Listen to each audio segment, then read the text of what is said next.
You can achieve more. Chapter 4. The Wisdom Truth. The mind, once expanded to the dimensions of larger ideas, never returns to its original size. Oliver Wendell Holmes. If we keep doing what we have been doing all our lives, we will keep getting the same results that we have been getting. If we want different results in life, we need to either do different things or do things differently.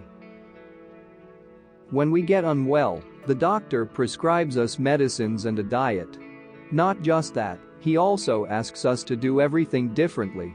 For example, Number 1. We've been eating all our lives, but now we need to eat differently. Number 2. We've been walking all our lives, but now we need to walk differently. Number 3. We've been taking decisions all our lives, but now we need to take decisions differently. Number 4. We've been thinking all our lives, but now we need to think differently. Number 5. We've been breathing since we were born, but now we need to breathe differently. Now, since birth, we have been thinking all right, but going forward, we need to think, talk, walk, eat and work differently.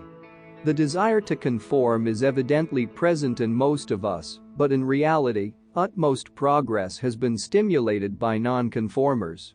Anything different reflects originality and innovation, but not all different things have merit or are good. Education is what makes us do things differently. The objective of education is to bring transformation, not just awareness. When we are exposed to any information for the first time, it brings awareness. Awareness is knowledge of now I know. When we internalize the information to bring about a behavioral change, it results in transformation. Till then it is only information. Knowledge is information, understanding is comprehension, and wisdom is putting them into action. Chanting or cheating? There was a young priest who kept chanting the Holy Scriptures with folded hands, day in and day out, believing that he was acquiring holiness. One day, the head priest sat next to him and started rubbing two stones against each other. The head priest did the same thing continuously for days. Ultimately, the young priest could take it no more and worriedly asked the head priest, "Why are you doing this?" The head priest said, "I am trying to make a mirror out of this stone." The young priest said, "But that's not possible. It can't happen. How can you make a mirror out of stones?" The head priest replied, "Son, you are absolutely right. Just the way I cannot make a mirror out of these stones, remember, you shall not become a holy person by just mechanically chanting scriptures. You will need to put your learning into practice." Our learning must result in positive actions.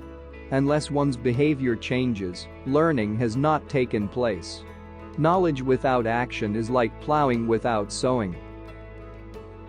Spirituality. There is a fascinating story of a supposed spiritual teacher who saw a diligent woodcutter in a forest. He thought to himself, "What a great opportunity to indulge in some spiritual teachings." As the woodcutter kept painstakingly chopping the wood and piling the logs in his wagon, the teacher kept preaching the Gospels. As the woodcutter was packing up after work, the teacher asked, "Have the sermons converted you into a spiritual person now?" The woodcutter said, "Since morning, all you've done is talk endlessly about spirituality, but not once did you think of extending a helping hand to me. I feel it's you who is in dire need of learning about spirituality and its facets." The difference between a spiritually evolved person and someone who is not is easily visible. Spiritually evolved people internalize their concepts of truth that result in their behavior and actions. They do not put on a false mask to pretend to be spiritual. The true meaning of spirituality is a combination of three core values: integrity, responsibility, and respect. Principled people do not have to proclaim to the world their spiritual conduct. The world makes its own judgment. A lighthouse does not call for attention, it just radiates, and the world takes notice. Likewise, spirituality is self-evident in one's behavior. How can one have a growth track without a spiritual track? Anything done well with integrity, and that which adds value to life, is spiritual. For example, 1. A politician who thinks of the next generation rather than the next election is practicing spirituality. 2. A person who makes shoes that are value for money is practicing spirituality. 3. A doctor who saves lives is practicing spirituality. 4. A judge who gives judgments based on what is right rather than who is right is practicing spirituality. 5. A husband and a wife who are honest with each other are practicing spirituality. 6. A teacher building the character of a student is also practicing spirituality. 7. A politician who puts the national interest above his own is practicing spirituality. Have you ever seen a sermon walking? In 1953, a large group of dignitaries gathered to welcome Nobel Peace Prize winner Dr. Albert Schweitzer at the railway station. He was well-built and 6 feet 4 inches tall. The crowd was waiting with bouquets of flowers. As Dr. Schweitzer looked over their heads, he saw an elderly woman struggling with 2 large bags. He politely excused himself from the crowd, walked briskly, grabbed the bags and escorted the lady to the bus, leaving all dignitaries behind. He returned and apologized to the dignitaries for having kept them waiting. A reporter remarked at that time, "This is the first time I have seen a sermon walking. What a message. That's spirituality." Dr. Schweitzer said, "In everyone's life, at some time, our inner fire dies out. We should be thankful for those who rekindle the inner spirit." Keeping ethical commitments is practicing spirituality. When we add value to whatever we do, and that becomes the philosophy we live by, we go beyond just making money to practicing spirituality. Consequences of compromising on spirituality. Number 1. You become untrustworthy. Number 2. You lose credibility. Number 3. You lose self-respect and the respect of others. Number 4. Your self-esteem goes down. Making money is stealing, earning money is practicing spirituality. Today's world of political confusion, terrorism, family disintegration, youth disillusionment, corporate distrust and religious corruption have led to global uncertainty and unrest. People choose shortcuts and dishonest methods to make money. In our present environment, most people want to make money, and very few want to earn it.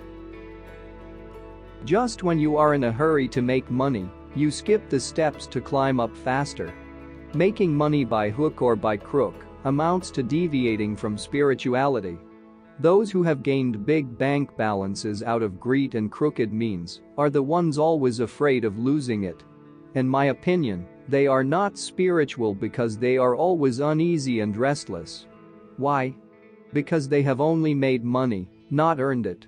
Peace and happiness are the 2 outcomes of spirituality. As per the Gallup survey, 63% of people who go to work are not engaged, which means they don't do their jobs.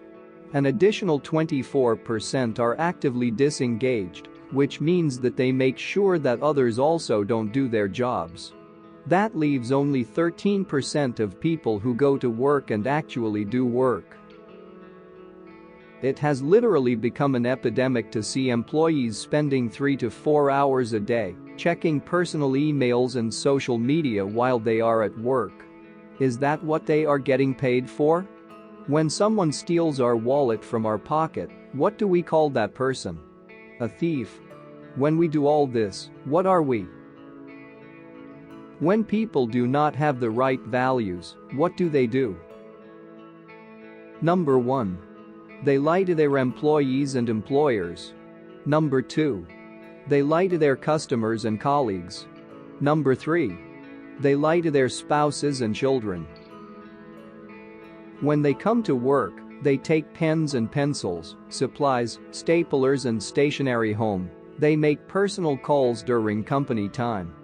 They go to restaurants for personal outings and bill it to the company. They fudge timesheets. Is that what they are getting paid for? We need to understand that wages without work amounts to stealing. Stealing is making money, not earning it. Making money is crooked, and earning money is spiritual. Spirituality is not a strategy, it is a way of life. Achievers practice spirituality as a way of life. Action plan. Identify 3 areas where you can integrate spirituality as a way of life. This is the end of chapter 4 of You Can Achieve More by Shiv Khera. Please listen to this recording minimum 3 times for better and long-term results. If you like this recording, please comment and share it with your friends and loved ones. Stay tuned for listening more books like this. Thank you and good luck.